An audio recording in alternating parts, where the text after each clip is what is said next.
Kimberly, one of the things I think is so impressive is the care and the time that you and Ralph take with the animals out here. And I think one of the first questions I have for you is what got you to this place? How did you and Ralph decide to take not just the time, but the added time that goes into raising and caring for the animals organically?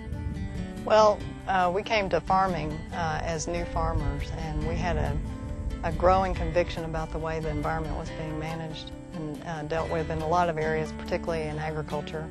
And we knew that small farms and the old-fashioned way of farming was really a dying art of sorts. And what we wanted to do, basically, was to do our part to try to keep it alive. And we came to raising the cattle just as part of a holistic farm. You know, one of the things that frustrated me so much when I was attempting to find out what I would have thought were simple questions to the beef I was about to eat. What did it eat? Where was it raised? How was it raised? These things that you would think would be things we should ask about the foods that we eat. I guess that's my first question for you along those lines.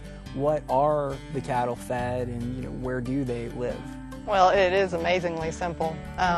They eat the grass that you see. It's a mixture of clover and orchard grass and what some people would call weeds, but that's what they live on, and that's their nutrients, so that's the best food for them.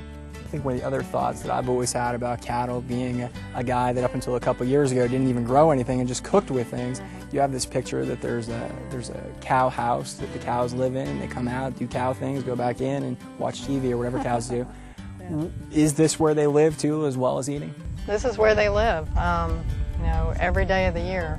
They have shade, they have the grass, the sunshine, and it simulates the range environment, of the bison. Well, cattle are the same way. They like the wide open grass and range, and this is where they're happy. I think that's one of the answers that I've unexpectedly got in today, Kimberly, from visiting here, is not only do the cows live where you think a cow should live, there's not a cow house or anything.